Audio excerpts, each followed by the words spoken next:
Oke, nggak ada bosi penuh. Oke, teman-teman, thank you udah join. So, nah ini biasanya sedikit perbedaan kalau aku yang share, yang ngisi. Kemungkinan nanti aku ini ya, teman-teman, aku campur-campur bahasa Indonesia sama bahasa Inggris sedikit karena biar teman-teman terbiasa dengerin technical pakai bahasa Inggris kayak gitu. Jadi sedikit dicampur-campur. Uh, Oke, topik hari ini kita, sorry ini kok agak letoy gini sih. Wait, where is it? Tunggu ya. Tes, aman sih, gini aja lah. Oke, gini aja. Sip. Topik hari ini kita akan bahas tentang server. So, what is mean by server that keep the internet running? It's mean that actually behind internet there is like a lot of servers running and tied together, communicate with each other, sampai akhirnya ya lagi-lagi ada yang kurang di bagian bawahnya ya. Yang sampai pada akhirnya mereka itu bisa diakses oleh banyak orang kayak gitu. Essential knowledge to start your DevOps journey ini salah. Mau nyalain admin tapi ini aku sendiri yang edit jadi ya salahku. Oke, so ada banyak banget server yang ada di belakang internet gitu ya. Kalau yang kita tahu sekarang kalau kita akses website, akses kayak meeting kayak gini ya kita taunya web server gitu ya. Tapi sebenarnya nggak cuman itu, ada banyak banget jenis server yang teman-teman sebagai DevOps harus sedikit kenalan lah ya, kenalan, pahami gitu. Oke.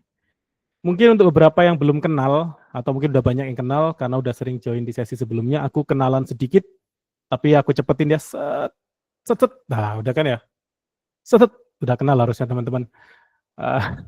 Oke, nah yang belum kenal namaku L, atau Khalid bebas panggilnya. Sekarang kerja sebagai Cloud Architect dan Senior Cloud Engineer di perusahaan Europe, yang Alis ini, yang Korai perusahaan US, perusahaan AI gitu ya, AI robotik dan juga AI robotik dan IoT. Kalau yang Alis ini konsultan, jadi sebagai cloud architect, sebelumnya sistem administrator di Jagon Hosting, operator produksi di salah satu pabrik di Jawa Timur lah, terus juga sempat jadi teknisi onsite di Jakarta. Kalau yang ini nggak usah dibahas, ini perusahaan apa nggak tahu, lupa. Ya itu aja sih kalau mau kenalan sama aku ya, teman-teman bisa connect di LinkedIn dengan nama yang sama, di sosmed yang lain juga bisa. Insya Allah handlernya biasanya sama ya, El Muhammad gitu, nanti harusnya ketemu. Fotonya biasanya sama, kecuali kalau enggak aku ganti foto macan kayak gitu biasanya. Learning objektif kita hari ini ada 3 utamanya. Pertama, kita perlu paham dulu terkait apa itu server, karena kita seringnya ya taunya server itu ya wis kayak komputer atau apa yang dipakai di internet kayak gitu ya. Itu kita biasanya pahamnya kayak gitu. But we need to understand like the exact definitions of server and how do we define server, what is the difference between this kind of server and those kind of server. Kemudian ada juga like a list of the server type that are available to be used, to be set up on the internet. Kemudian fungsi-fungsinya apa sih bedanya, kemudian secara fundamental gimana cara kerjanya gitu. Because mostly all of us use server without understanding how it actually work behind the scene, or like the fundamental process behind those servers is actually forgotten. Karena kita biasa fokus aja cuman di setting servernya kayak gitu. So in this process, in this sharing session, I will try to explain like a fundamental knowledge about how they work, the protocol, kemudian kayak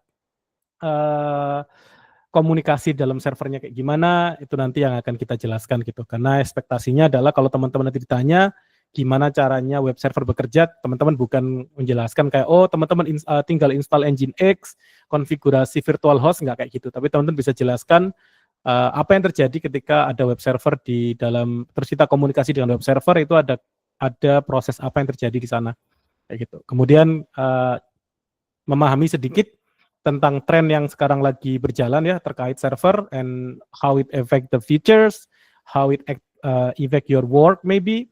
Tentunya karena teman-teman mau menjadi DevOps atau sudah menjadi DevOps, you will always handling servers during day-to-day activity, and you need to understand how the servers are going to evolve in the next futures, or it's maybe already is. Jadi teman-teman harus pahami kayak gitu.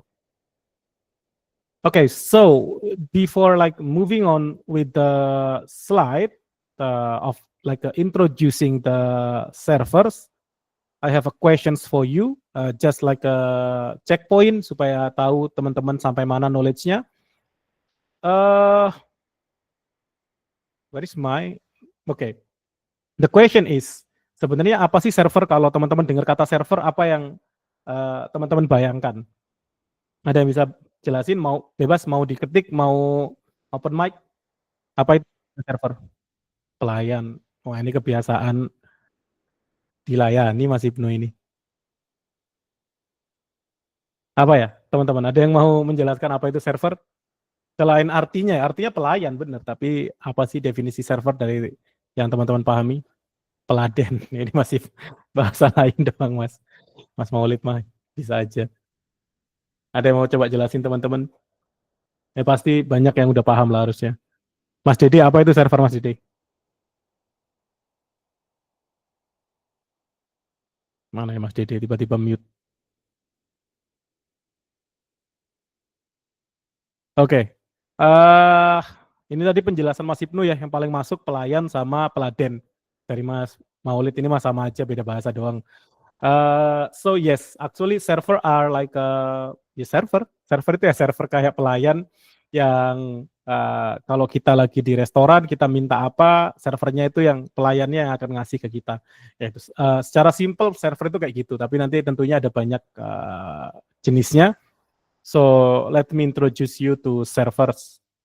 So in a very simple term, dalam bahasa paling gampangnya ya, server itu adalah komputer khusus atau software khusus yang dia didesain untuk memprovide atau memberikan kita resource, data atau service ke komputer lain.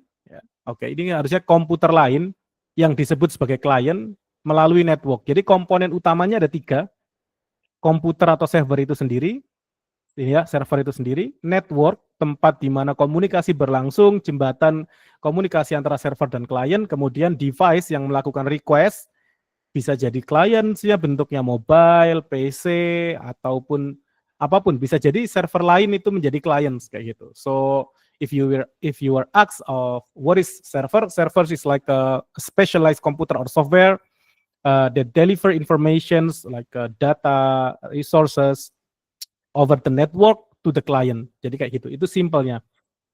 And if we are talking about server, server is the backbone of the internet because almost everything that's run on the internet is actually run of like a bunch of server. Jadi ada banyak banget server yang terhubung dan komunikasi satu sama lain yang akhirnya menghubungkan, yang akhirnya menghasilkan sebuah fungsi besar ya, dan jadilah internet itu kayak gitu. Jadi kalau nggak ada internet ya, kalau nggak ada server, internet yang kita kenal sekarang itu nggak akan ada kayak gitu. So server is the backbone of internet. Without server, the internet won't be running.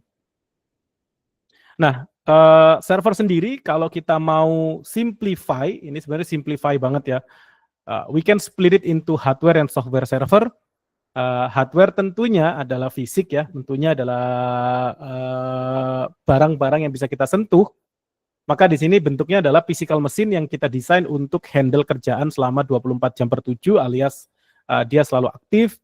Kemudian dia biasanya dibuild dengan CPU, RAM, dan juga storage yang besar untuk handle banyak request dan handle banyak proses.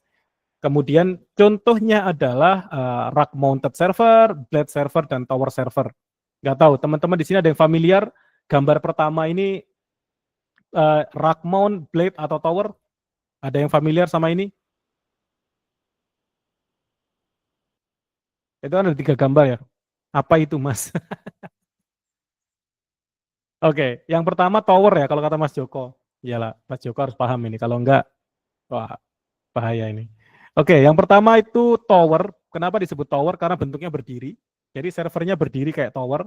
Kalau yang sebelahnya Mas Joko, ini kayaknya rak ya. Iya, ini rak sih yang kita cek gambarnya nggak terlalu jelas. Oh enggak. Ternyata yang ini blade teman-teman. Ini blade, ini yang bentuknya rack mount. Bedanya apa? Kalau Blade itu dia banyak, ini tuh sebenarnya banyak server. Ini kalau dilihat 1, 2, 3, 4, 5, 6, 7, 8, 9, 10, 11, 12. Yang satu ini kayak pisau gitu ya. Satu tray itu sebenarnya satu server, tapi ini semuanya terhubung dalam satu komponen yang sama, yaitu sebutnya Blade server. Dia pakai satu pendingin yang sama, dia nanti connect ke power yang sama kayak gitu. Ini Blade. Kalau yang ini bentuknya adalah rack mounted biasanya. Ini satu server doang sebenarnya, cuman bentuknya dibuat pipih supaya bisa dipasang di dalam rack data center kayak gitu. Nah, ini bentuk dari hardware server itu sendiri. If you see here, this like a tower server terlihat terkesan seperti PC kita ya kalau di rumah. Sebenarnya enggak juga, karena ini komponennya mampat banget dalam sini sampai penuh. Dan juga ini bisa jadi ada tower server yang ukurannya itu selemari kayak gitu tuh ada. Itu ada banyak tower server yang ukuran sampai selemari gitu. Jadi ya jangan dibayangkan ini seperti PC di rumah gitu. Oke, kemudian kalau software ini biasanya program atau aplikasi yang spesifik gitu ya. Dia menjalankan service, bisa jadi website, bisa jadi database, kemudian dia berjalan di dalam sini. Dia berjalan 24 jam per 7 di dalam hardware tadi untuk melayani request dari klien. Contohnya ada Apache, ada juga Microsoft Exchange, sama kayak MySQL untuk database. Microsoft Exchange ini email server, Apache ini web server, MySQL ini database server kayak gitu. Jadi sebenarnya walaupun tanpa hardware ini, software ini tetap bisa disebut sebagai server gitu. Suatu ketika kalau teman-teman mulai berkenalan dengan cloud, dengan konsep cloud, teman-teman akan mulai meninggalkan bagian hardware ini karena kebanyakan yang dikerjakan adalah di sisi software server. Nah, sekarang pertanyaannya adalah, sorry ini meme aneh banget. Sekarang pertanyaan teman-teman, bisa nggak menggunakan PC kita sebagai server? Bisa.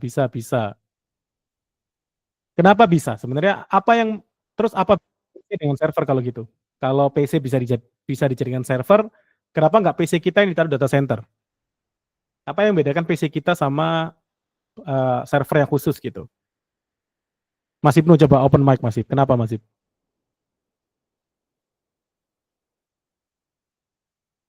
Mana ini Mas Ibnu? Halo. Woi, kenapa Mas Ibnu? Server kita nggak ditaruh sana? MacBookmu aja taruh di data center. Tuh bisa Mas sebenarnya. Jadi PC kita sebenarnya bisa dijadikan server. Ya, tapi kan kemampuan PC yang dibuat untuk kebutuhan server dan untuk kebutuhan sehari-hari itu kan berbeda, gitu ya. Nah, kalau yang PC yang tadi disebutkan Mas El kayak tower, ada yang Blade juga, itu memang didesain untuk bisa nyala 24 jam dan memang didesain untuk user yang banyak, gitu ya, user yang lebih banyak gitu. Nah, dan apa namanya, ya kebutuhannya memang udah berbeda. Kalau misalnya PC kita punya 2 core atau 4 core ya, biasanya 4 core, terus memori 8 GB, itu kan nggak mungkin bisa menghandle ratusan ribu request user gitu ya. Makanya ada server khusus yang didesain untuk memenuhi kebutuhan itu. Itu sih mungkin komponen Mas. Beda tujuannya aja.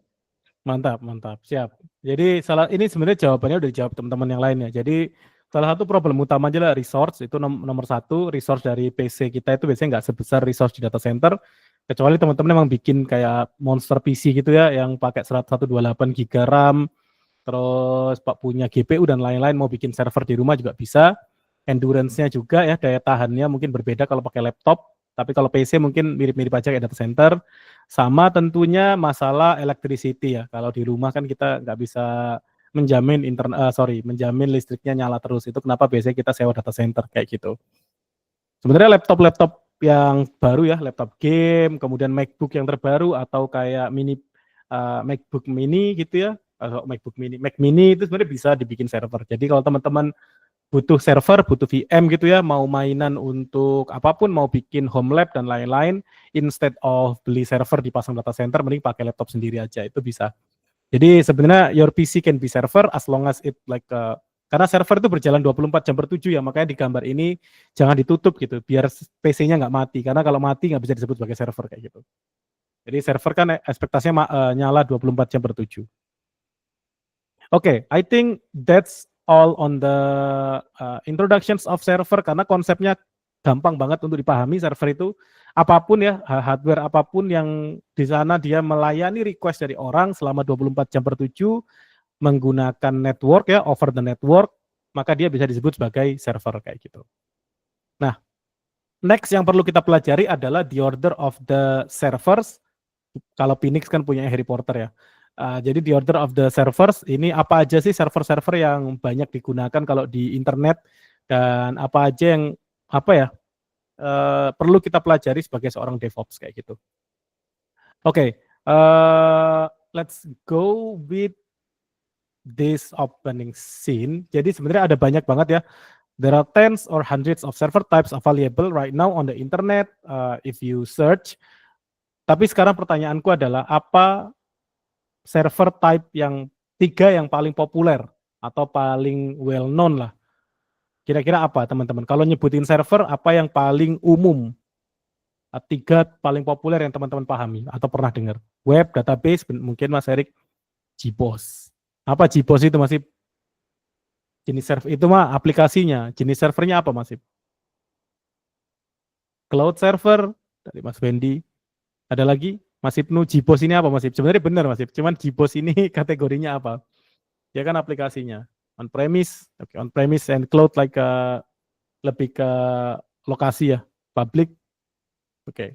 Sebenarnya 3 jenis server paling utama yang ada di publik itu ini teman-teman.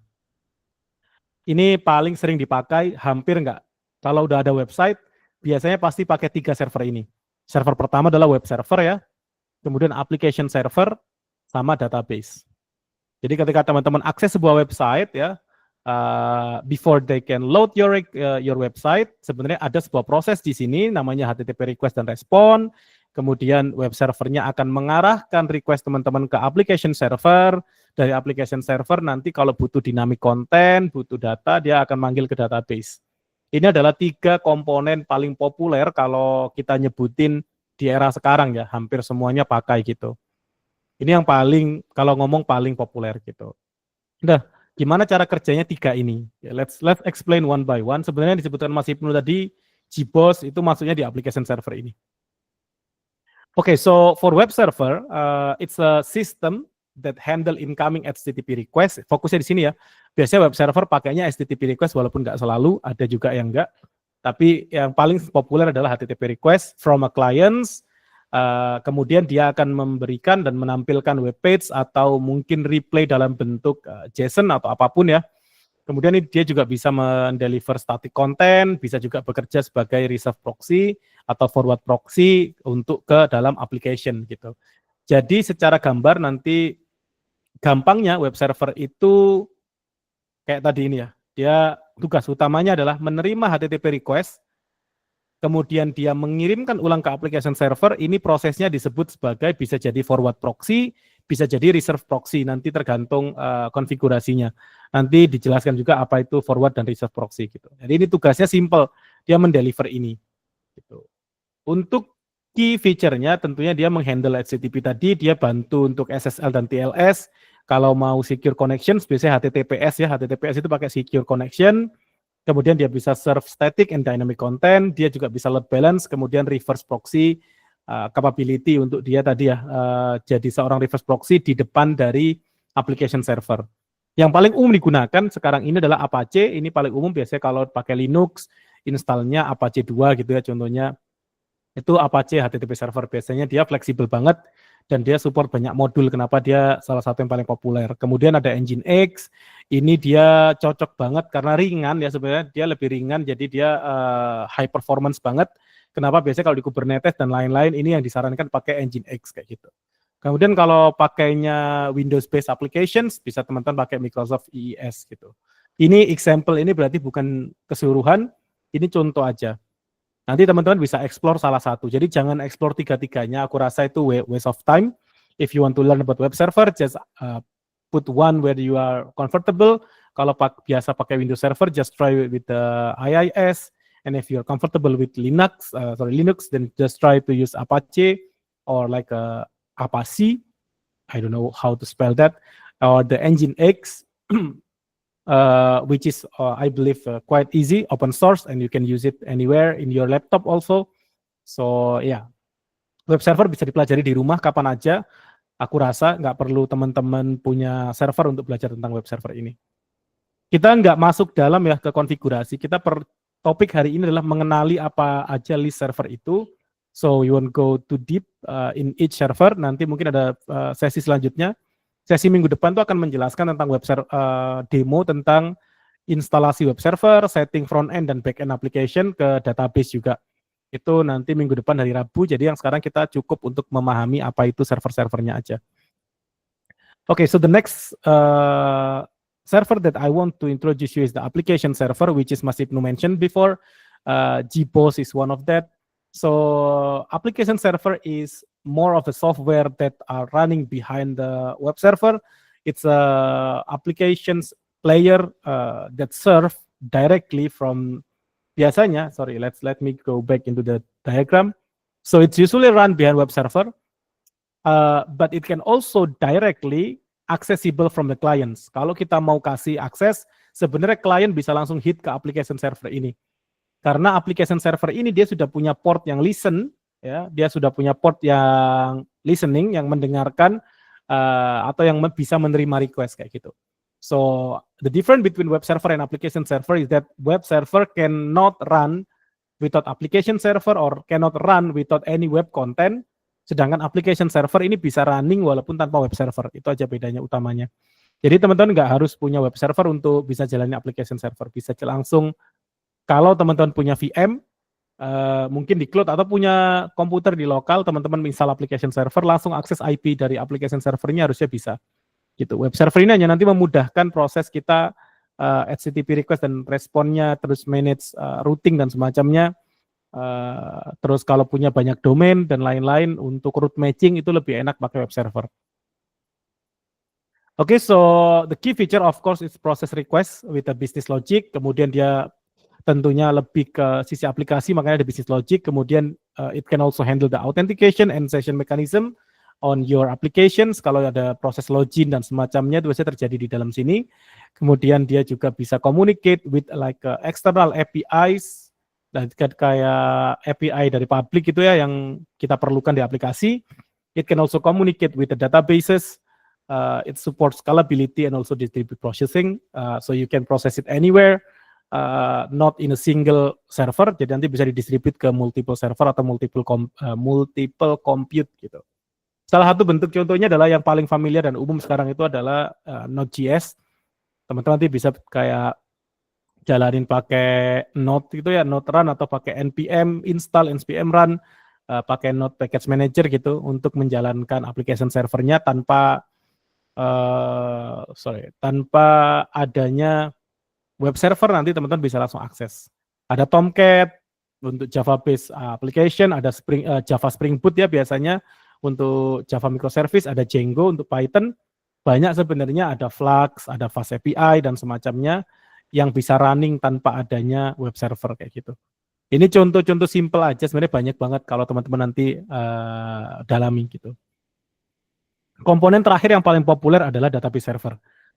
Tentunya teman-teman pasti udah sering banget familiar dengan ini ya. Database server ini berarti dia menyimpan data, kemudian dia akan menjadi tempat untuk baik kita nyimpen structural data or unstructured data, tergantung kebutuhan. Kalau butuhnya untuk yang relational database, ya teman-teman bisa install MySQL.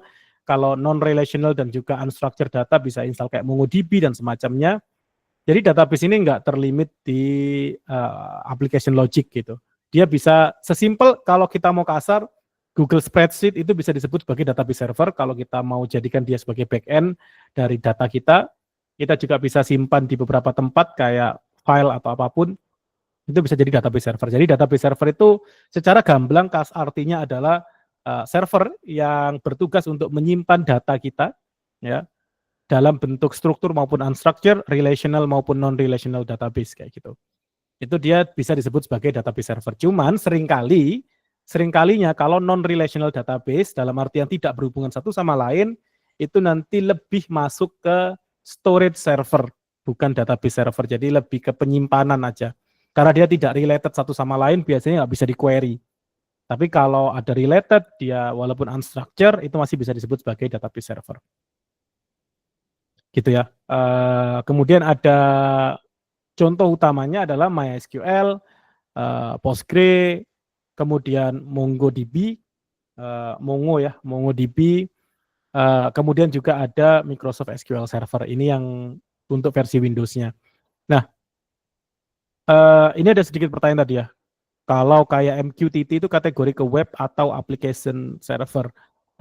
MQTT itu satu yang berbeda lagi, dia memang sebutannya MQTT server. Karena protokol yang dipakai bukan lagi protokol web gitu. Dia protokolnya udah nggak pakai HTTP atau HTTPS, dia memang pakai protokolnya MQTT, jadi itu berbeda. Tapi itu masuk kategori server. Memang ada server MQTT gitu. Itu biasanya dipakai untuk protokol untuk komunikasi di sisi IoT, biasanya pakai MQTT seringkalinya.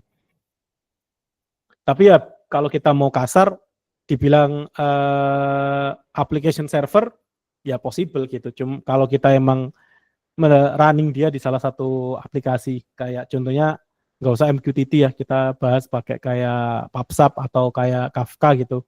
Kalau kita runningnya sebagai aplikasi, terus dia bisa listen tanpa adanya web server, ya dia bisa disebut sebagai application server kayak gitu. Kalau Golang, aku rasa emang bukan masuk di application server dia sebenarnya. Dia biasanya masuk sebagai sesimpel sebagai bahasa pemrograman, karena dia jadinya adalah binary. Dia jadinya binary, dan binary ini perlu di running terpisah. Tapi harusnya bisa sih di modulnya dia pakai HTTP gitu ya. Jadi untuk dia bisa open port HTTP sendiri untuk kita panggil gitu. Jadi harusnya Golang ya hybrid lah antara application dan programming gitu. Oke, let's continue. Ini kan kita udah bahas 3 ya. Ini 3 yang paling familiar, mungkin 3 yang paling sering aku pakai. Sekarang pertanyaannya adalah, selain ini, ada lagi nggak? Apalagi yang kita harus bahas? Apa server yang perlu kita jelaskan? Mail server, Mas Fahmi. Ada lagi teman-teman? Aku butuh setidaknya 10 lah, 10 topik DNS server. Oke, anything else? Load balance, good. Oke, DHCP. Nah, DHCP ini kayaknya di skip ya. Minggu lalu sebenarnya udah 2 minggu lalu udah dijelaskan di topik networking tentang DHCP server, tapi itu benar, itu tipe server. Anything else? Mail server, DNS server. 2 more maybe. 2 lagi lah buat kita biar waktunya nggak terlalu pendek. Failover server. Masuk. Nanti ya dijelaskan ya. Anything else teman-teman yang terfikirkan? FTP server. Wah, masuk akal. Teman-teman kalau akses ke server pakainya apa? Apakah langsung buka konsol gitu? Kalau connect ke dalam VM atau apa? Oh, ya, SSH server. Oke. Nah, aku ini kan mentalis ya. Aku kan mentalis kayak dulu belajarnya ke Deddy Corbuzier ya. Jadi udah paham sebenarnya teman-teman maunya apa. Oke. Karena udah paham maunya teman-teman apa, langsung aja next kita bahas tentang proxy server. Proxy server ini sebenarnya mirip-mirip aja kayak load balancing. Konsepnya nanti salah satunya di situ. Aku udah bisa baca tadi permintaannya Mas Erik ya. Nah, apa itu proxy server? Let me explain a little bit. Jadi proxy server itu dia berjalan sebagai penengah ya. Kalau ngomong intermediary, jadi penengah antara klien dan internet, atau antara klien dan resource yang dituju, atau dari internet ke resource yang dituju kayak gitu. Nah, gambarnya ada 2 di sini, forward dan reserve. Kenapa ada 2? Karena kalau teman-teman sadari, yang dikotaki itu adalah area private. Jadi sebenarnya tujuan utama proxy adalah membuat supaya area yang dikotakin ini jadi anonymous, jadi nggak ketahuan gitu siapa sebenarnya yang akses kayak gitu. Nah, forward proxy itu gampangnya ketika teman-teman mengakses dari HP, laptop, PC, kemudian dari manapun di rumah gitu ya, dari smart TV dan lain-lain. Kalau di internetnya teman-teman itu ada forward proxy, di ISP-nya teman-teman ada forward proxy atau mungkin di routernya ada forward proxy yang disetting, maka ketika ke internet yang kebaca adalah forward proxy-nya, bukan IP dari masing-masing device ini. Karena seringnya kan kita akan ketahuan tuh kalau kita pakai IP berapa, kemudian kita di region mana dari berdasarkan IP tersebut. Nah, forward proxy ini tujuannya untuk menyamarkan itu, gitu. Reverse proxy ini sebaliknya, dari internet atau dari device manapun ya, mau mengakses resource kita di data center, ini yang paling sering kita pakai sebagai DevOps sebenarnya. Kalau ini mungkin dari network engineering yang akan sering pakai, tapi reverse proxy ini adalah yang paling sering kita pakai. Reverse proxy ini bertugas untuk menyamarkan apa yang ada di belakang dari si proxy-nya, supaya nggak terlalu kelihatan. Load balancer itu biasanya termasuk bekerja kayak gitu juga. Load balancer itu di sini kan, yang kebaca ke internet adalah IP dari load balancer-nya, kemudian load balancer-nya ini akan mengirimkan ke backend atau ke ya entitas yang ada di belakang dari load balancer tersebut sesuai dari request-nya kayak gitu. Reverse proxy berjalan seperti itu. Jadi reverse proxy nanti anggaplah di sini ada Nginx, kan ada banyak contohnya Nginx, HA proxy, HA proxy kalau bahasa Inggrisnya ya, sok keren. HA proxy, Tor ini juga salah satu bentuk yang dipakai biasanya kalau di forward proxy. Squid proxy ini juga untuk forward proxy. Nah, kalau reserve ini biasanya tadi itu dia kayak HA proxy dan Nginx ini bisa dijadikan sebagai reverse proxy. Kita setting di sini IP dari load balancer-nya, di belakang kita setting banyak server yang orang nggak perlu tahu IP-nya berapa gitu. Also, when we are talking about load balancer, it's actually a little bit different with reserve proxy because load balancer have a concept of load balancing sesuai namanya. So in the load balancing process, of course, the request would be load balanced into multiple backend. Jadi kalau reserve proxy ini bisa jadi satu request 100 request dikirimkan ke satu tempat yang sama, itu proxy.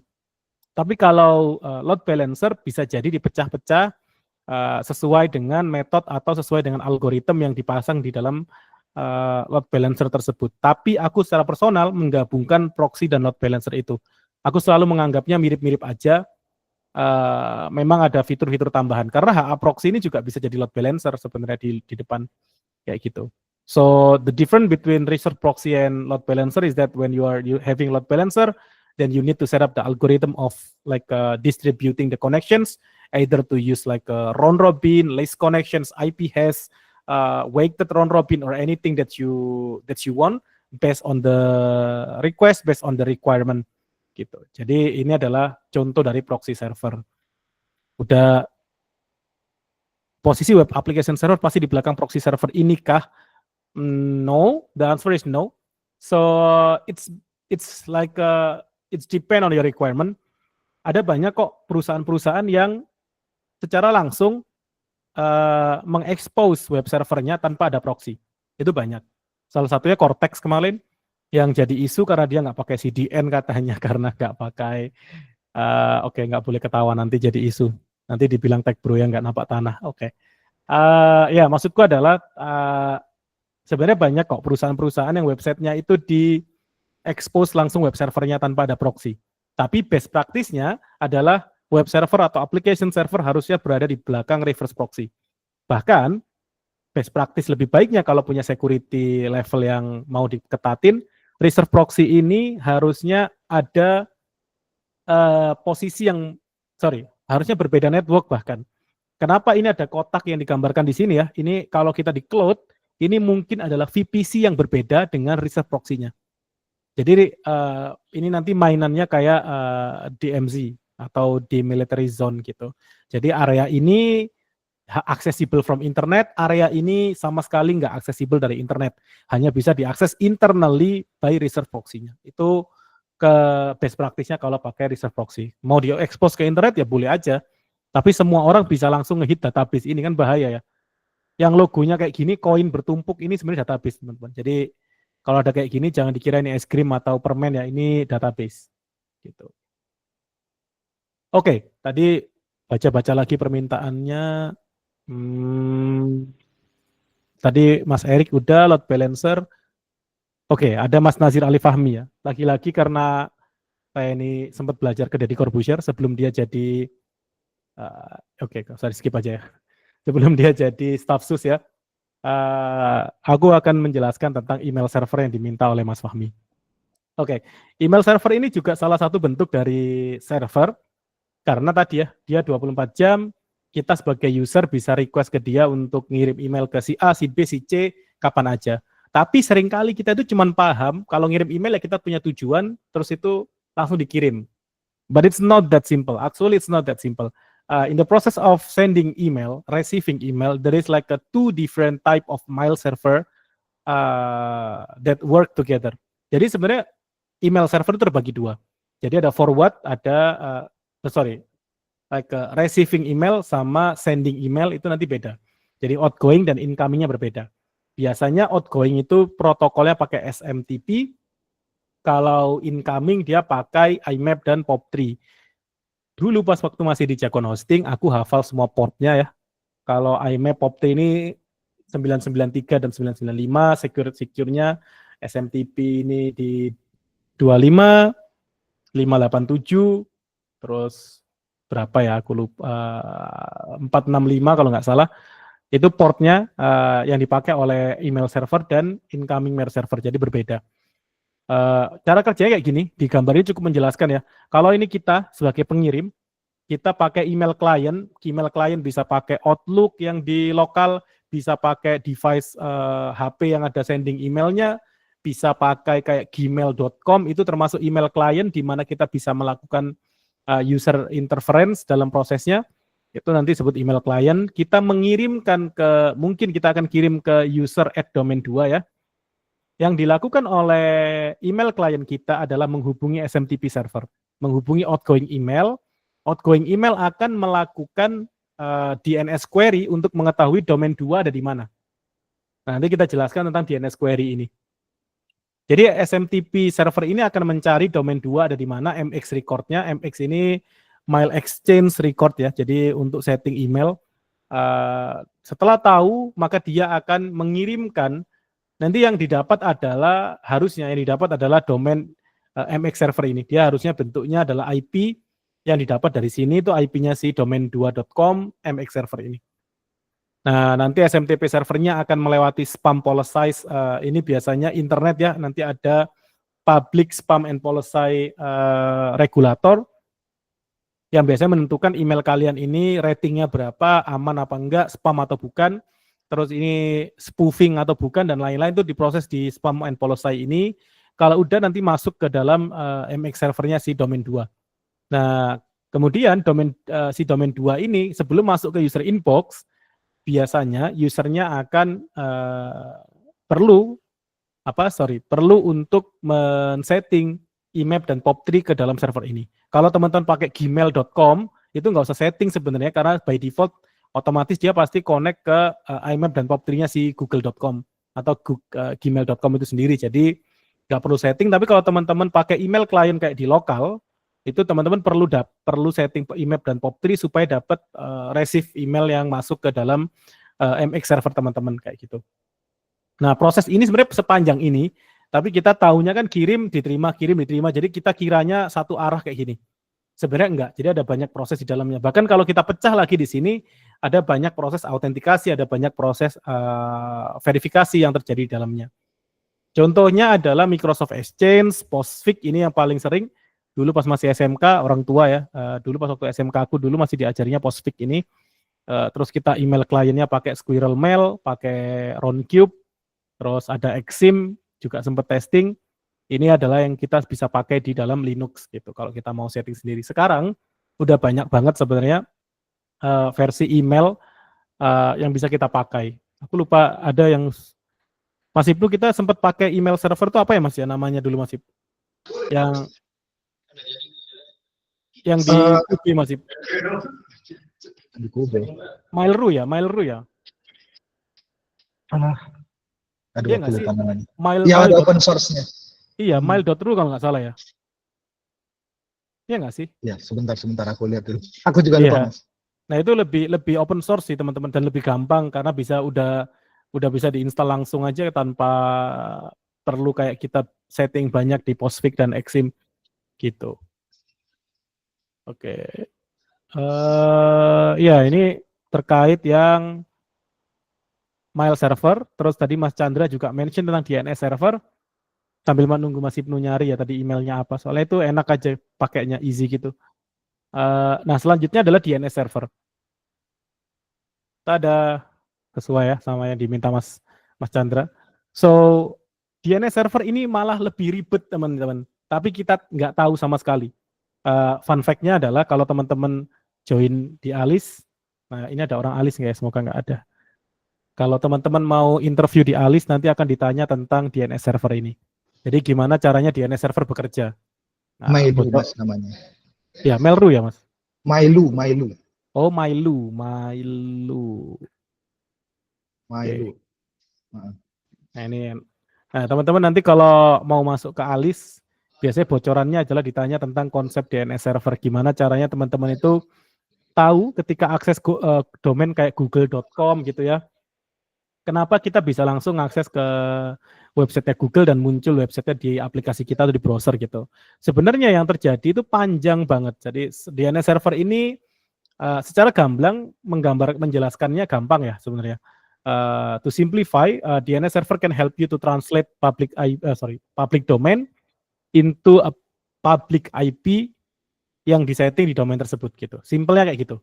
Karena sebenarnya di internet itu nggak kenal. Mas Ibnu sempat bahas ini. Aku lupa di mana ya yang tentang DNS ini. Intinya adalah internet itu nggak kenal nama domainnya teman-teman. Internet itu cuma kenal IP. Dan kita kan pusing ya kalau harus menghafal IP kayak gini 142, 250, 190, 78 kan pusing. Jadi muncullah DNS ini untuk mentranslate dari IP ini ke sebuah domain atau sebaliknya. Kayak gitu. Jadi bisa IP to domain, domain to IP. Nanti ada perbedaannya kayak gitu. Atau domain to domain ya itu bisa juga. Nah, secara simple ya tugas utamanya cuma nge-translate domain ke IP address gitu, sama mempercepat proses kita browsing karena ada proses caching nanti di sana. Yang terjadi ketika teman-teman mengakses sebuah website, ngetik gitu ya domain google.com, yang pertama dilakukan adalah komputer teman-teman akan mengakses ke DNS resolver. DNS resolver ini biasanya bentuknya adalah DNS IP yang teman-teman pasang. Kadang-kadang ada yang pakai DNS-nya Google ya 888 4444 gitu, atau DNS-nya Cloudflare 1111. Atau kalau teman-teman nggak pernah setting, terus nggak familiar, itu berarti sudah pernah setting oleh si ISP. Biasanya diarahkan ke default DNS resolver masing-masing ISP. Diarahkan ke bisa ke IndiHome, bisa ke Biznet atau ke MyRepublic kemanapun. Nah itu DNS resolver di sini. Kalau DNS resolver nggak menemukan record dari domain tersebut, dia nggak paham google.com yang di mana, yang dilakukan oleh DNS resolver adalah dia mengakses ke root name server. Root name server itu tempat di mana domain diregistrkan. Domainnya diregister di mana, itu dipanggil sama dia, nanti dapat balikan. Kalau ternyata recordnya nggak disimpan di sini, sama dia akan dikirim ke TLD server. TLD server itu top level domain. Top level domain itu berarti kalau teman-teman .com ya berarti ke servernya .com. Kalau teman pakai .net ya ke servernya .net. Kalau pakai .id maka nanti ke servernya Pandi gitu. Pandi itu penyedia penyedia domain ID di Indonesia. Dia manajemennya. Terus dari TLD dia akan mengirimkan ke Authoritative Name Server tempat di mana teman-teman nyeting DNS-nya. Contohnya Authoritative Name Server ini adalah DNS record di Cloudflare, kemudian root 53 kalau di AWS, Cloud DNS kalau di GCP, dan lain sebagainya. Ini tempat di mana teman-teman setting si DNS servernya. Gitu. Nah, kalau udah nanti dia dapat IP dari websitenya. Oke. Yang terjadi setelahnya adalah setelah tahu ini beneran nggak IP-mu ini dan lain-lain, nanti dia mengembalikan ke komputer, oke, IP dari google.com adalah 142.250.190.78. Baru setelah itu dari komputer kita akses ke IP ini. Jadi panjang banget prosesnya. Tapi ini terjadi sekali harusnya. Kalau DNS-nya nggak ditemukan. Seringkali proses ini setelah selesai nanti recordnya akan disimpan di komputer masing-masing. Ini punya case-nya akan berjalan selama time to live-nya ada. Biasanya time to live-nya di setting 3 hari.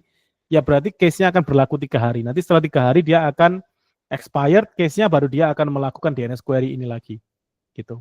kadang-kadang kita bisa merasakan kok prosesnya ini setelah kayak buka, anggaplah habis pulang kampung gitu ya, terus buka PC lagi. Biasanya pertama kali kita buka PC kalau mau buka buka browser, buka website apapun, itu ada sedikit loading lebih lama, walaupun cuma sepersekian detik ya. Nah, itu biasanya proses querying kayak gini. Dan biasanya disimpan juga di dalam DNS resolver atau di dalam ISP sih, sering kalinya. Gitu. Tapi proses ini akan berulang kayak gitu, teman-teman. Oke, nanti ya, mail server, proxy server, DNS server, sesuai yang diminta sama Mas Fahmi, Mas Chandra, sama tadi, mana ini tadi yang minta Mas Erik ya, load balancer. Oke, banyak ya ternyata ya, ini udah 6, thank you. Selanjutnya masih ada lagi. Selanjutnya kita mulai ke yang nggak terlalu terkenal. Ada yang namanya file server. Ini kalau nggak orang-orang yang beneran terjun, kayaknya nggak terlalu paham. Jadi ini simple banget malah konsepnya. File server is a system that store, ya, menyimpan, manage, dan juga melakukan share file-file yang teman-teman punya melalui network. Dia bisa diakses oleh banyak orang, dia bisa diakses oleh banyak user secara bersamaan, sama aja kayak sharing hard disk atau semacamnya. Nah, itu file server. Secara nggak langsung teman-teman pasti pernah pakai file server ini. Contoh paling gampangnya adalah Google Cloud, itu bisa disebut sebagai, Google Cloud, Google Drive ya. Google Drive itu bisa disebut sebagai file server. Itu contoh paling simpel. Jadi ada file yang disimpan di cloud, teman-teman bisa akses di mana aja. Ini anggaplah ini lokal, ini hard disknya Google, ini Google Drive. File-file yang ada di hard disknya Google ini bisa diakses lewat Google Drive oleh kalian. Simple banget sebenarnya konsepnya file server ini. Tapi file server yang mau aku jelaskan di sini adalah file server yang teman-teman bisa setup sendiri. Jadi ada banyak konsep file server atau storage bahasanya, atau storage server. Jadi nggak harus file server, bisa juga storage server. Jadi storage server berarti provision storage, sama aja sebenarnya. Nggak harus file storage gitu. Contoh yang paling gampang, yang paling sering dipakai adalah ini ya, NFS. Nanti sebutannya NAS kalau teman-teman udah pakai NFS, terus akses si filenya menggunakan Ethernet, menggunakan internet, itu disebut sebagai NFS atau Network File System. Jadi file system yang diakses melalui network kayak gitu. Ada FreeNAS, ada TrueNAS, ada Nextcloud. Ini Nextcloud nanti bentuknya akan mirip kayak Google Drive gitulah, menyimpan, ada dashboardnya juga, ada UI-nya. Ada banyak sih sebenarnya, ada OnCloud dan lain-lain yang bisa teman-teman pakai. Gitu. Nah, ini adalah apa yang sebenarnya aku sarankan untuk dicoba. Karena ini gampang banget mainannya gitu. Terus ini juga bisa menggantikan kalau teman-teman anggaplah punya laptop lama gitu ya, pengen dijadikan sebuah server, bisa teman-teman jadikan file server, terus kita pasang tunnel dari internet supaya bisa diakses dari mana aja. Terus next time kalau mau nyimpen file atau apapun dari HP, tinggal dikirim ke file server ini. Daripada kita berlangganan kayak Google Drive atau berlangganan iCloud kayak gitu. Nah, iCloud itu juga salah satu bentuk dari file server atau storage server gitu. Wait, ini kepanjangan. Sampai sini ada yang mau ditanyakan teman-teman? Sampai file server dulu.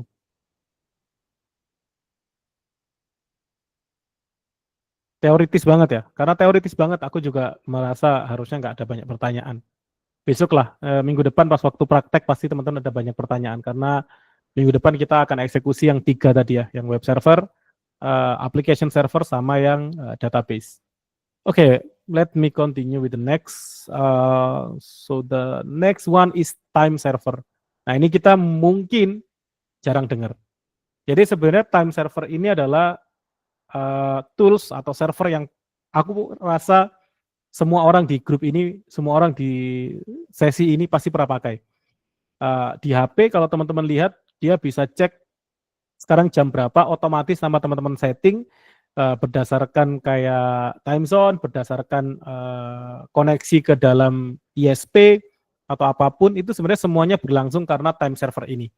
Gitu. So time server, as the name suggests, it's setting up like serve and centralized net time configurations over network. Jadi simpel gitu. Dia mengkonfigurasi waktu, mensinkroniskan waktu di banyak device menggunakan server, dan dia diakses over internet gitu. Itu simpelnya supaya semua device di internet, semua device yang terhubung ke internet itu punya waktu yang sama gitu ya. Secara detiknya itu bisa sama walaupun zona waktunya berbeda. Coba kalau teman-teman pakai Linux terus diinstal jalankan command time gitu ya atau date time, akan kelihatan hari ini jam berapa. Kalau mau diganti time zone-nya jadi UTC plus 3 gitu.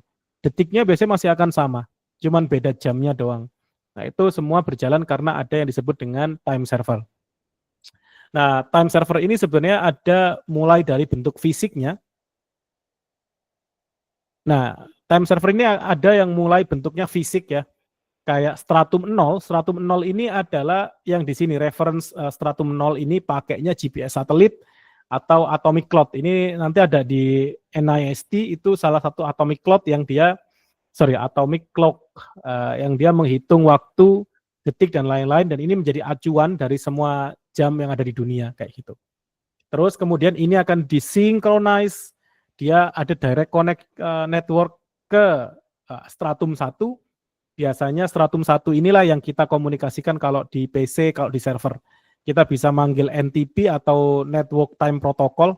Protokolnya emang pakainya NTP ya teman-teman, bukan HTTP atau semacam ini, tapi pakainya NTP. Network Time Protocol. Kita panggil ke sana, contohnya Google NTP Server, time.nist.gov, dan semacamnya. Ini adalah domain atau area yang aksesibel, ini adalah area yang aksesibel dari internet dan dari tempat kita kalau kita punya server. Stratum 2 plus ini adalah server kita atau server ISP atau apapun yang kalau kita mau bikin server sendiri. Kalau kita mau bikin time server sendiri, sangat dimungkinkan. Dulu pas waktu SMK TKJ, teman-teman yang SMK TKJ biasanya di ujian akhirnya pakai Debian, disuruh bikin salah satunya adalah web server, routing, dan NTP server ini yang gimana caranya itu bisa connect lewat network, terus bisa sync time zone time-nya gitu. Itu pakai NTP gitu. Nah, stratum 2 ini adalah tadi server yang kita bikin sendiri atau servernya ISP. Kalau teman-teman sekarang di HP-nya pakai setting ngikut pengaturan ISP, pakai Indosat, Telkomsel atau apapun, berarti Indosat dan Telkomsel itu adalah stratum 2 plus-nya ini. Gitu. Ini yang sering banget dipakai tapi kita nggak sadar. Gitu. Ini ada dari Pak Eka. Ada Mas Eka. Halo Mas Ek, baru join ya. Time server ini akan penting kalau teman-teman punya banyak lokasi yang berbeda dan time yang berbeda, mining, oil and gas, yang perkebunan. Iya, benar. Dan sebenarnya salah satu yang paling penting time server ini dipakai kalau teman-teman punya IoT bisnis. IoT-nya ini pakai scheduler, terus IoT-nya ini ditaruh di tempat yang berbeda-beda ya time zone-nya. Kalau kita jadwalkannya menggunakan jam yang sama, kayak anggaplah pakai WIB gitu ya pusing. Kita tentunya pasti harus punya NTP server yang mengatur jam berapa schedule berjalan, dan kita pakai time zone mana kayak gitu. Dan itu semua akan bergantung ke time server ini. Oke, ini udah mulai masuk ke hal-hal yang nggak populer, time server tapi masih dipakai. Tapi kita balik lagi ke salah satu yang mungkin sedikit populer, yaitu SSH. Tadi sempat di-mention juga ya SSH ini. Jadi SSH ini biasanya secara gampang ini adalah server yang kita pakai untuk komunikasi ke dalam server. Unik ya, server yang dipakai untuk komunikasi ke dalam server gitu. Kalau kita punya Linux server, kita punya Windows server, kita punya apapun itu di cloud, kalau kita mau akses command line-nya, kita punya dua opsi. Pertama konsol, remote console, atau kita pakai SSH ini. Jadi SSH ini secara simpelnya adalah dia terminal over internet atau terminal over network gitu. Jadi dia secure cell yang aman lah intinya. Cell itu kan terminal ya sebenarnya. Jadi secure cell protocol over internet yang kita bisa akses di mana aja. Kenapa kita memilih pakai SSH server dibandingkan kayak langsung ke server itu sendiri? Satu, kita nggak mau dong ke data center setiap kali kita mau melakukan konfigurasi. Masa kita mau konfigurasi harus datang ke data center, nyolokin keyboard, nyolokin mouse ke dalam server, terus pasang monitor gitu ya. Jauh lebih baik kita aksesnya lewat IP, dan untuk melakukan itu kita butuh yang namanya SSH. gitu. Nah, SSH ini sebenarnya goals lainnya adalah untuk memastikan apa yang lewat di dalam protokol mereka itu aman. Jadi dia di-encrypt, bukan di-encode ya, tapi di-encrypt. Kalau di-encode kan sebenarnya tinggal di-decode dengan gampang gitu ya. Kalau di-encrypt kan nggak bisa kalau nggak punya key-nya gitu. Jadi kalau teman-teman lihat cara kerjanya, pertama kita kirim ke servernya request, servernya nanti ngirim kita public key, kemudian dia negotiate parameter dari SSH-nya, mau pakai kayak parameter apa dan semacam itu masuk di sini. Kemudian kalau udah oke, servernya mengiyakan, maka nanti koneksinya berjalan. Setelahnya kita bisa komunikasi dengan lancar. Itu adalah prosesnya. SSH client ini akan familiar kalau teman-teman pakai putih lah ya, atau Excel kalau di Windows. Kalau udah biasa pakai terminal kayak MacBook terminal atau Linux terminal, jadinya nggak kerasa. Teman-teman cuma akan biasa menggunakan SSH client ini gitu. Nah, yang aku bahas di sini sebenarnya bukan SSH client yang kayak ini, kayak terminal atau semacamnya. Yang aku bahas adalah si SSH servernya ini. Di mana teman-teman nanti bisa konfigurasi, bisa setting authentication, bisa setting port, bisa setting private key, public key, dan lain-lain itu semuanya di sini. Jadi yang teman-teman biasa gunakan mungkin adalah yang SSH client-nya. Yang untuk jalan komen SSH, main I, private key-nya apa, public key-nya apa, terus kirim ke dalam IP-nya pakai user apa. Nah, itu yang dipakai adalah SSH client.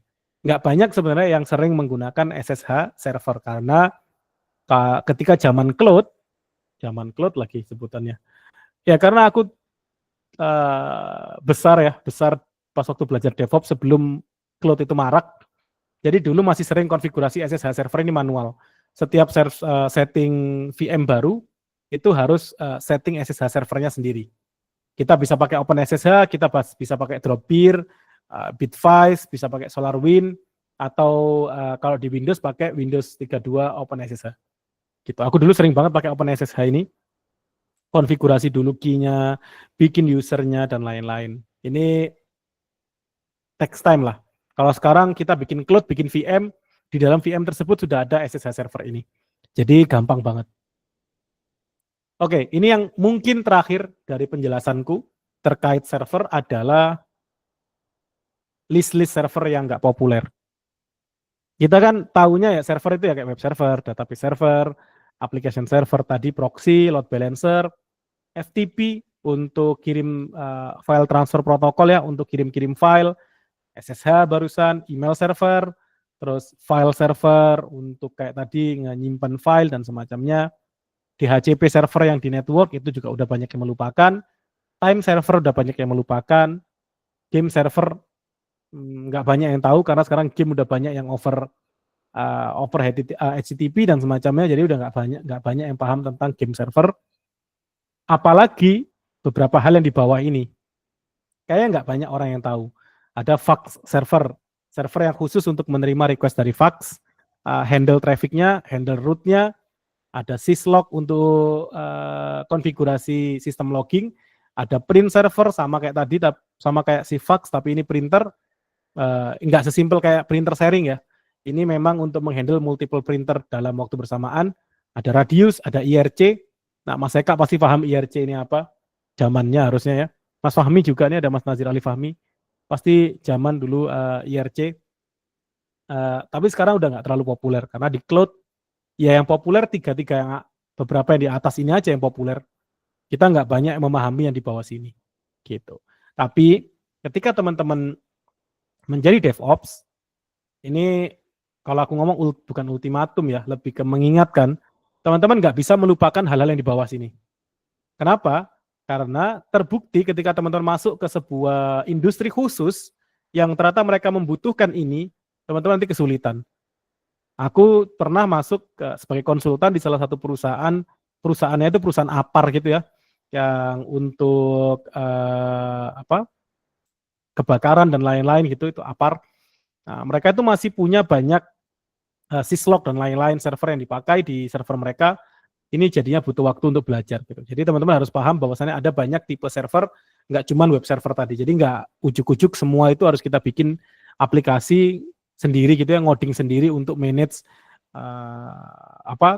tools-tools atau hardware yang kita pengen akses lewat internet. Karena sekarang banyak orang itu bikin print server, fax server, tapi mereka ngoding sendiri pakai application server. Jadi sebenarnya dia application yang dia cuma nge-wrapping, jadi dia sebenarnya wrapper yang mengarah ke IP dari si printernya. Sebenarnya ada printer server sendiri yang protokolnya mereka sendiri, fax server juga punya protokol mereka sendiri, jadi nggak over HTTP atau HTTPS kayak gitu. Jadi ada banyak sebenarnya teman-teman yang bisa dieksplor. Gitu ya teman-teman. Ini sih sebenarnya yang aku mau sampaikan terkait server-server yang ada di internet. Nah, topik terakhir, simple aja, adalah masa depan atau future dari server ini. Mau dibawa kemana sih jenis-jenis server tadi? Kita tadi udah lihat, kita udah lihat hardware-nya kayak gini ya. Rack mounted, blade, tower, ini masih ada semua sekarang di data center.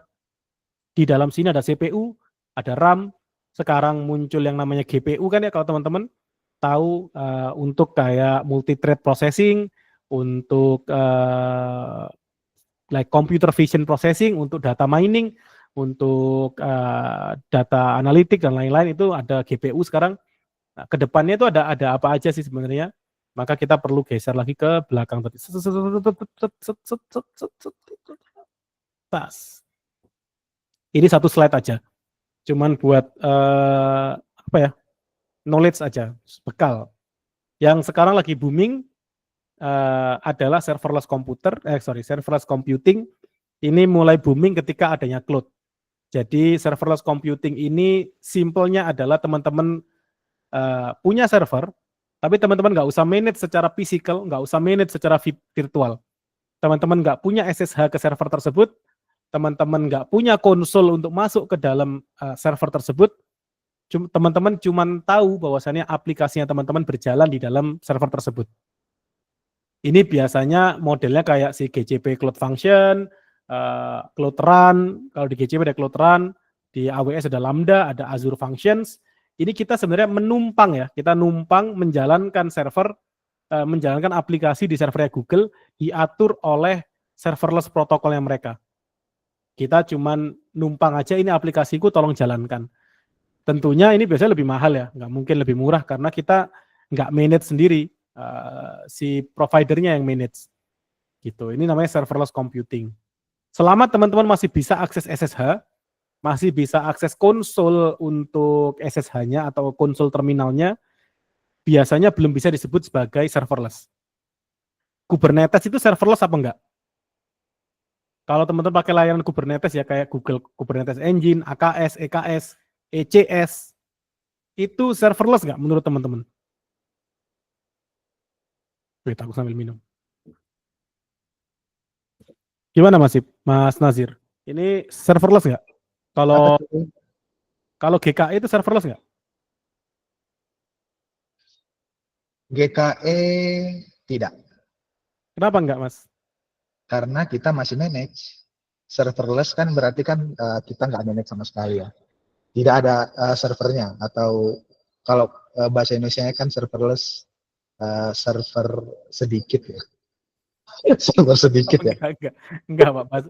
Bahasa Indonesianya tanpa itu Pak, bukan sedikit Tanpa Pak. ya, tanpa server ya. Jadi sebenarnya kalau GKE kan kita masih mengelola ya Mas ya, masih mengelola servernya gitu ya. Masih ada yang bisa kita manage. Tapi kalau yang murni tidak kita manage sama sekali, nah itu bisa kita kategorikan sebagai serverless. Contohnya kalau di Google Cloud Run gitu ya, Cloud Run atau mungkin Cloud Function kalau masih ada ya. Atau mungkin kalau mungkin di AWS itu Lambda, itu kan kita tidak manage sama sekali servernya. Jadi benar-benar di-provision oleh cloud providernya. Ya, benar-benar. Jadi kalau kita masih pakai Kubernetes Engine dan kita masih, nah, kayak autopilot serverless murni nggak? Nah ini berat ini Mas. Mau dibilang serverless nggak serverless, sebenarnya bisa dibilang dia nggak serverless, walaupun autopilot. Kenapa bisa dibilang nggak serverless? Iya, karena kita masih bisa berkomunikasi dengan nodenya, walaupun hanya menggunakan protokolnya Kube API. Ya, Kube CTL, kita nggak bisa SSH kan, tapi kita bisa komunikasi menggunakan kubectl atau menggunakan kube API. Makanya autopilot itu belum masuk kategori serverless computing gitu. Walaupun di manage oleh Google secara node-nya gitu sih. Tapi kita masih bisa komunikasi.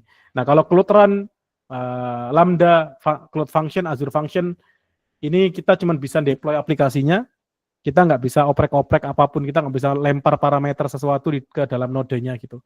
Nggak bisa taint atau semacamnya gitu. Nah, next, selanjutnya, Proxmox masuknya bukan serverless, bukan sebenarnya. Proxmox itu kalau aku menyebutnya dia virtualization, virtualization lah. Kita masih bisa akses, apalagi kalau kita install Proxmox ya. Pas kita install Proxmox ya, kita kan masih akses SSH ke servernya. Terus ketika Proxmox itu nanti membuat sebuah VM atau membuat sebuah VPS, kita juga masih bisa akses ke ke OS levelnya, OS level dari si virtual mesinnya. Jadi belum masuk serverless. Itu. Biasanya serverless ini ya kecuali Proxmox-nya tadi mau teman-teman bungkus terus dijual ke user nggak punya akses ke sana, cuman bisa deploy aplikasi pakai Docker, terus kita punya protokol sendiri untuk mendeploy Dockernya ke dalam Proxmox, itu nanti jadinya serverless gitu. Tapi kalau kita sebagai sebagai pemilik menganggap Proxmox ya bukan serverless computingnya gitu. Nah, kemudian yang mulai booming, mulai tenar adalah edge computing atau decentralized server. Jadi decentralized server ini intinya adalah memecah compute resource kita dari yang awalnya kita itu sukanya clustering, sukanya punya banyak server besar, sekarang dipisah kecil-kecil, ditaruh di banyak tempat gitu. Enggak, kalau dulu kan kita punya satu data center gede, semua komputer yang ngumpul di sana diakses lewat internet. Nah, sekarang arahnya berbeda. Kalau di edge computing dan decentralized server ini, servernya kecil-kecil, disebar di tempat yang banyak supaya aksesibel lebih mudah, lebih dekat dengan user. Itu edge device atau edge computing biasanya nyebutnya ya. Yang dipakai di sini adalah biasanya mesin-mesin kecil. Gampangnya biasanya smart home itu pakainya kayak gini. Kalau teman-teman nanti punya smart home, punya satu device di dalam smart home-nya, kotak atau apapun bentuknya ditaruh di rumah, itu sebenarnya dia ada proses computing di sana yang dia bertugas mikir gitu. Jadi nggak perlu akses ke internet untuk dia melakukan komputasi. Itu disebut sebagai decentralized. Yang terjadi juga di IoT device. Kalau teman-teman bekerja di perusahaan ikan yang itu ya, yang kemarin itu perusahaan ikan yang hijau, itu juga mereka pakai edge computing atau decentralized server, itu juga sama gitu. Kebetulan di perusahaanku yang US, yang Kourai itu dia juga sama karena dia bentuknya adalah robotik dan IoT. Jadi di tiap rumah dia punya satu box namanya Kourai Cube, itu di dalamnya ada computing atau computational capability. Jadi nggak semua hal itu harus dikirimkan ke cloud gitu. Machine learning dan AI-nya itu ditanamkan di sebagian kecil dari machine learning dan AI-nya ditanamkan di dalam device tersebut yang ditaruh di rumah-rumah klien kayak gitu. Itu decentralized server. Kemudian yang sekarang isunya lagi rame adalah quantum server. Quantum server ini kan katanya bisa 90 juta atau 90 miliar, aku lupa ya. 90 juta atau 90 miliar kali lebih cepat daripada daripada GPU atau daripada GPU. Jadi dia bisa bisa mikir 90 juta lebih cepat daripada pakai CPU dan GPU. Gitu. Aku lupa perbandingannya, tapi yang pasti dengan adanya quantum server ini yang lagi dikembangkan banyak orang ya, termasuk IBM, Google dan lain-lain, yang terancam menjadi korbannya adalah proses-proses encryption yang menggunakan key, menggunakan password, atau menggunakan token, karena quantum server ini bisa mikir sangat cepat, jadi dia bisa memecahkan algoritma, memecahkan encryption dalam waktu kurang dari sejam, kurang dari 1 jam, kurang dari 1 menit, bahkan kadang-kadang untuk beberapa hal yang mana itu dikhawatirkan itu bisa merusak keamanan digital, keamanan cyber, termasuk kalau teman-teman pakai Bitcoin gitu ya, teman-teman pakai Bitcoin, smart contract dan lain-lain, itu dia bisa dipecahkan secara cepat smart contract dan tokennya oleh quantum server. Nah, makanya ini masih jadi perdebatan besar, tapi memang belum selesai. Sudah mulai terlihat kapabilitasnya, tapi belum mulai dipublikasi. Gitu. Sampai ada satu organisasi yang sedang membuat sebuah ultimatum kalau semua pemilik quantum computing itu harus tanda tangan gitu ya, hitam di atas putih menyatakan mereka nggak akan pernah menggunakan quantum servernya untuk memecahkan enkripsi digital kayak gitu. Ini yang akan sedikit challenging. Kemudian ini juga familiar, ini udah mulai rame yaitu blockchain ya. Ini konsepnya mirip kayak tadi decentralized server, ini decentralized web. Jadi webnya itu jalan di computation yang terpisah gitu. Dia nggak storage dan computingnya nggak dilakukan di satu server, tapi dipecahkan ke node-node yang banyak. Dan itu bisa jadi makanya ada orang yang mining dan semacamnya. Itu karena orang-orang yang mining tadi dia mendaftarkan komputernya itu tadi yang mining sebagai decentralized compute-nya, sebagai si node gitu atau semacamnya untuk memproses computational computational thinking dari si Web3 servernya. Ini udah mulai banyak yang pakai. Jadi udah beberapa tahun yang lalu, tapi belum telat kalau teman-teman mau belajar. Nah, 4 topik ini, walaupun cuma satu slide, ini adalah inti dari sesi kita kali ini. Karena apa yang kita bahas tadi di belakang, 10 server itu, it's outdated. Mungkin kalau dipakai di Indonesia masih oke. I can say that for sure. Kalau di Indonesia masih oke, tapi kalau teman-teman sudah mulai pindah, mau nyoba kabur aja dulu, atau apa ya kalau Raffi Ahmad nyebutnya itu, pergi bla bla bla pulang juragan gitu, lupa namanya. Nah, kalau teman-teman mau kayak gitu, itu udah outdated. Teman-teman harus mulai mengarah ke arah 3 ini. Blockchain lagi banyak yang menggarapi, tentunya edge computing dan ini bisa disebut juga distribute computing ya. Selain decentralized bisa disebut sebagai distribute computing. Itu lagi banyak yang mencari di perusahaan luar. Quantum server ini apalagi, cuman ini levelnya low level, udah di low level ya teman-teman, bukan di sisi kita kayak DevOps kayak gini. Karena ini kan masih pengembangan gitu, jadi DevOps belum ngurusin ini. Tapi kalau edge computing, decentralized computing, Web3 itu udah banyak yang pakai gitu. Itu ada database-nya nggak? Harusnya ada mas, tapi database-nya di decentralized, nggak di satu titik kayak gitu. Begitu mas Dede. Oke, dari aku ini teman-teman, these are something that I can say would be helpful kalau teman-teman mau belajar sekarang, belum telat, anggaplah 6 bulan belajar salah satu topik ini, belum telat, dan kalau masih baru belajar DevOps, aku sangat sarankan mulai langsung nyentuh ke sini instead of kayak tadi ya, yang bagian-bagian kayak SSH server, time server, file server, DNS server, ini dipahami aja, nggak perlu dipraktekkan. Aku cuma menjelaskan kalau ada tools-tools kayak gini, beberapa kita tinggal konfigurasi pakai Docker, kita tinggal install pakai Docker, nggak perlu konfigurasi banyak hal, itu dia bisa jalan, DNS server bisa, file server bisa, time server bisa, tapi yang bagian ini butuh pemahaman lebih dalam. So, kalau decentralized mighty gitu datanya hilang atau gimana? Enggak. Dia decentralized itu dia enggak disimpan di satu titik. Jadi dia punya kalau kita ngomong dia punya file over yang tersebar di beberapa tempat. Jadi enggak cuma satu tempat doang gitu. Itu yang decentralized, termasuk decentralized yang ini ya, decentralized server atau edge computing ini biasanya dia punya 1 atau 2 workload di satu area yang sama sebagai failover gitu. Tapi kalau internet mati total, kalau yang ini beda sama decentralized web. Kalau yang decentralized server ini satu area mati, satu rumah mati, ya berarti dia nggak bisa dihubungin. Tapi kalau decentralized web ini kan tidak untuk site to site, bukan untuk kayak oh ini untuk tujuannya ditaruh di rumah gitu, enggak.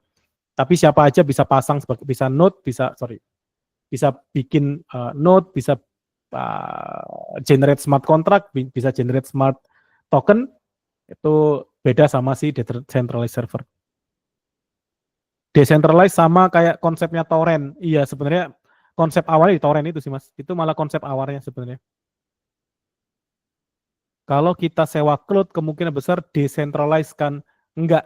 Saya bisa jawab gitu ya. Cloud kalau teman-teman pakainya VM gitu ya, teman-teman pasti akan pilih zone. Zone-nya masuk ke area satu titik dan satu titik itu satu data center. Jadi nggak decentralized. Data center itu mati total.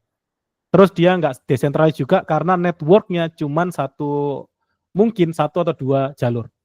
Teman-teman yang udah biasa di cloud paling pernah lah mengalami satu atau dua kali outage dari cloud tersebut di satu region.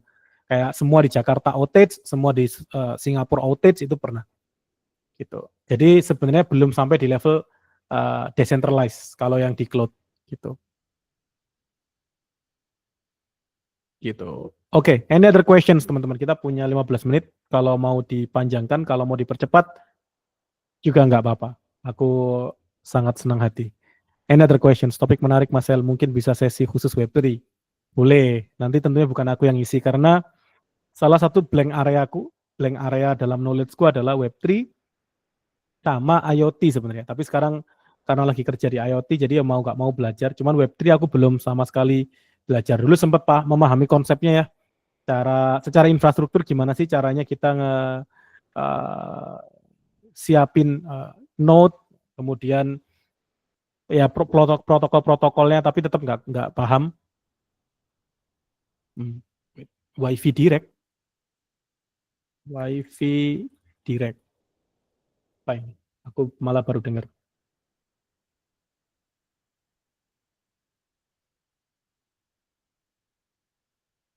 Oh, enggak. File server enggak. File server konsepnya benar-benar dia menyediakan kayak block storage atau hard disk yang di-share melalui network. Biasanya file server ini nanti kita mounting ke dalam komputer sebagai satu partisi baru gitu. Jadi kalau di PC kita punya NFS atau network file server, kita bisa mounting network file server ini sebagai satu folder sendiri di dalam PC kita. Gitu. Jadi aksesnya benar-benar file server, jadi bukan kayak WiFi direct gitu. Jadi yang dipakai di sana protokolnya namanya NFS, terus yang di-share adalah block storage atau block storage. Kalau nanti maunya kayak file storage itu nanti ada protokol kayak yang Nextcloud, S3 protokol punyanya Azure kayak pakai Minio atau semacamnya itu namanya file storage. Kalau yang ini block storage gitu. Kalau kita punya server lokal di VMware VirtualBox, bisa nggak Kak kita buat DNS servernya?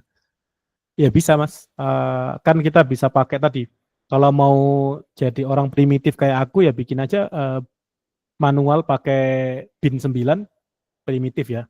Tapi kalau kita nggak mau primitif ya pakai aja tools kayak ini. Nggak usah ngetes Mas, aku tahu kamu juga pakai ini. Jadi kita bisa bikin DNS server kita untuk belok-belokin IP ya. Contohnya teman-teman takut Reddit diblok oleh Kominfo, takut mau buka sesuatu yang ada X-nya itu, kayak x.com gitu ya. Nah itu teman-teman bisa pakai Edgar untuk belokin DNS, bahkan bisa juga bikin manual DNS di lokal gitu ya bisa, kayak gitu. Ini Edgar ya Mas yang dipakai Mas? Iya, benar. Kita pernah pakai Edgar juga. Mungkin ada satu lagi sih Mas. Kalau kita di lokal, sebenarnya teman-teman, tadi kan Mas El udah cerita terkait DNS server ya. Kita sebenarnya bisa juga bikin DNS server, pakai DNS server di lokal kita ya. Jadi kalau tadi kan Mas El cerita, itu kan panjang ya prosesnya DNS-nya. Sebenarnya tadi ada satu hal sebenarnya yang mungkin tambahan mungkin ya Mas El ya. Sebenarnya sebelum kita mengakses sebuah website, itu pertama kali itu kita bisa sebenarnya komputer kita itu melihat DNS dari lokal kita dulu. Nah, kalau di DNS lokal kita itu nggak ada domainnya, nggak ada domain dan IP-nya, nanti dia baru mengakses lagi ke DNS server di router kita. Kalau nggak ada di router kita, nanti baru dia nyari ke atas lagi, sampai nanti ke otoritatif gitu. Dan teman-teman kalau misalnya punya server, misalnya install server nih di VirtualBox gitu ya, VirtualBox. Nah, itu kan ada IP-nya dan kadang-kadang kan berubah terus tuh kalau teman-teman uninstall, turun install lagi gitu kan, atau provisioning lagi itu kan IP-nya berubah. Itu teman-teman bisa juga pasang domainnya di lokalnya teman-teman. Kalau di Linux, sama sih, di Linux, Windows, dan juga Mac, itu ada namanya etc host. Teman-teman bisa lihat di situ ada etc host. Teman-teman bisa buat domain lokal teman-teman, dan apa namanya, dan pointing IP address-nya ke server lokal teman-teman. Gitu sih. Yes, thank you Mas. Ini masih nyambung sama yang kemarin juga ya, kita yang mainan DNS lokal. Oke, next question. Kalau bukan question sih, pernyataan dari Mas Erik. Kalau sekarang seperti arahnya bisa menggunakan Docker, nggak usah menggunakan VM. Ya, aku rasa semua hal sekarang itu beberapa hal ya. Kalau untuk mainan di lokal sudah mulai bisa untuk di-convert daripada kita mainan VM, kita bisa mainannya Docker aja gitu. Karena ya apa yang bisa dilakukan di VM, kebanyakan bisa dilakukan di Docker gitu. Lebih simple malah karena dan lebih ringan biasanya kayak gitu. Prefer mana Mas di antara 3 penyedia server, GCP, Azure, atau AWS? Aku tidak bermaksud menjadi sales, walaupun perusahaanku adalah partnernya Google, tapi aku menyarankan pakai GCP sebagai awalan. Kenapa? Karena di GCP ada free credit 300 USD atau sekitar 4,5 juta, yang 4,8 lah kalau sekarang, yang bisa dipakai untuk coba-coba gitu. Dan itu cukup easy untuk registernya, pakai email baru yang belum pernah pakai trialnya, pakai CC atau debit card, nanti bisa dapat sekitar ya tadi 4,8 juta untuk 3 bulan testing. Itu jadi kalau untuk belajar enak. Kemudian GCP ini yang paling banyak mengeluarkan event-event kayak juara GCP, get certified, kemudian apapun lah eventnya itu banyak banget untuk teman-teman mainan environment-nya mereka, pakai kayak Cloud Skill Boost atau semacamnya. Tapi selanjutnya kalau mempertimbangkan dengan karir, mau go internasional, mau apa ya, mau kabur aja dulu lagi-lagi, aku nggak menyarankan GCP. Aku sebagai orang yang udah 6 tahun pakai GCP, 5 tahun pakai GCP, kesulitan untuk nyari kerja yang benar-benar GCP. Dari 50-an, 42-an perusahaan lah yang di luar Indonesia yang aku daftar, kebanyakan mereka nggak mau melanjutkan karena pengalamanku kebanyakan di GCP. Sekarang itu trennya kalau di daerah Asia, kemudian US itu pakainya AWS. Kalau di Middle East ya, MENA, Middle East, terus North Africa, itu Azure yang paling banyak dipakai sekarang. Di Eropa itu Azure dan GCP mirip-mirip, AWS nggak terlalu banyak gitu. Jadi ya, aku rasa GCP enak untuk belajar. Kalau di Indonesia, kalau kerjanya masih di Indo, masih banyak banget loker yang pakai GCP. Tapi kalau mau ngejar yang untuk kabur ke luar Indonesia, remote atau semacamnya, GCP nomor sekian. Benar, Tencent, Huawei, Alibaba itu malah sekarang lagi banyak-banyaknya dipakai di beberapa perusahaan yang memang investornya dari Cina. Semoga Mas Ibnu habis ini nggak pindah ke sana, Mas Ibnu ya. Kalau Oke. saya sih kemana uang mengalir saja, Mas. Bisa aja, Mas. Oke, untuk CC ada rekomendasi yang bebas biaya bulanan. Aku nggak pakai CC, Mas. Sorry banget. Aku pakainya debit card ya. Kalau untuk ke GCP aku pakainya debit card Jago. Karena di Jago aku bisa bikin 6 kartu atau pakai BCA Blue. Kalau pakai BCA Blue kan Blue ya, Blue BCA ya namanya, aku lupa masih. Teman-teman yang pernah pakai. Kalau pakai BCA Blue kan atau Blue BCA, teman-teman bisa bikin debit card baru dengan bayar 50.000 dulu kayak gitu. Jadi bisa bikin banyak, tapi ya tentunya jangan di abuse ya. Kalau di abuse nanti bisa di suspend, bisa jadi sampai semuanya yang pakai BCA Blue nggak bisa register ke GCP gitu. Oke, nah dari aku itu teman-teman yang bisa aku sharing. Mungkin sebelum aku tutup, menyampaikan sedikit aja. Kalau activity kita di grup akan mulai diperbanyak lagi. Minggu depan bahkan kita akan punya 2 sharing session. Minggu depan tuh kita punya 3 sharing session bersamaan di minggu yang sama, hari Rabu sore hari Rabu jam segini, jam 7, kita akan membahas tentang demo untuk jalanin web server, database server, front end website, dan back end website. Kemudian hari Kamis itu nanti sharing session yang featuring Jagon Hosting, itu kita akan membahas tentang container security. Kemudian hari Sabtu kita akan ada GitOps on Kubernetes ya, yang akan di sharing session oleh Mas Ibnu, bentuknya demo 3 jam. Itu hari Sabtu tanggal 1 Maret gitu. Jadi minggu depan akan mulai banyak. Kalau teman-teman berminat, silakan dicek tanggalnya. Semuanya harusnya ada di announcement atau di event ya, kalau di Discord. Coba dicek.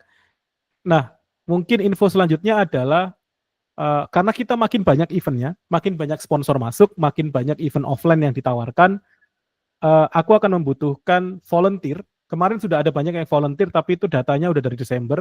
Aku mau ulang proses volunteer ini. Aku mau nyari volunteer teman-teman untuk manage group, untuk bantu-bantu kayak share presentasi atau semacamnya, atau malah sesimpel bikin presentasi. Tapi ini aku akan butuh yang sedikit serius ya, dalam arti mungkin ya kayak tadi butuh waktu 1 atau 2 jam teman-teman untuk review presentasi, untuk upload ke YouTube, atau bikin event dan semacamnya. Nanti aku akan kirim ke grup formulir untuk registrasi volunteernya. Kalau teman-teman berminat untuk manage sebuah grup, nanti kita join. Nanti aku akan hubungi gitu. Salah satu benefitnya adalah salah satu sponsor kita mau memberikan VM dan Kubernetes cluster gratis 1 tahun untuk orang-orang yang contribute di komunitas ini gitu. Jadi kalau nanti aku bentuk dia, kalau memang bentuk kalau aku udah klaim, oke, si A, si B ini adalah kontributor di komunitas ini, nanti aku tinggal mintakan voucher untuk Kubernetes cluster dan SSH server yang bisa dipakai gitu. Mas Ibnu ini harusnya salah satu kontributor utama yang, ya masih bener ya, dapat 1 tahun kemarin ya Mas Ibnu ya, ditawarinnya ya. Iya, kita harus 2 tahun Mas. Ya 1 tahun dulu, Lumayan, nanti teman-teman. diperpanjang kan Mas Ibnu ya. Iya. Nah itu sebulannya 900.000 lah Mas Ibnu ya, sebulan ya harganya. Betul. Jadi kalau setahun ya kita udah bisa hemat hampir sekitar 10 juta gitu. Jadi ya lumayan. Nanti kontributnya enggak yang kayak teman-teman diminta bikin yel-yel atau semacamnya, enggak ya.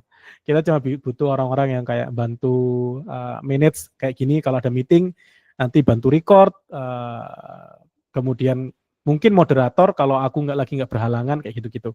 Sekarang sih nggak banyak kontributornya, ada aku, ada Mas Ibnu, inisiator, ada sebenarnya Rahmi pernah bantu-bantu, ada Mas Eka yang support aja secara, kalau kita nyebutnya Mas Eka Wicaksana ini sebagai penasehat religius lah ya, penasehat religius dari komunitas gitu. Tapi aku butuh bantuan teman-teman untuk banyak hal lainnya gitu, karena kita udah ada 4 sponsor yang siap bantu event-event kita offline maupun online kayak gitu. Jadi ekspektasiku bisa dapat kontributor baru. Itu aja sih teman-teman dari aku. Nanti recordingnya aku akan kirim ke grup seperti biasa. Kemudian informasi terkait event minggu depan nanti aku izin kirim ulang. Kalau siapa tahu ada yang berminat, beserta juga dengan untuk link untuk jadi volunteer gitu. Dari aku itu aja teman-teman. Mungkin thank you atas waktunya. Sampai ketemu lagi di sesi selanjutnya. Thank you. Wait, stop recording.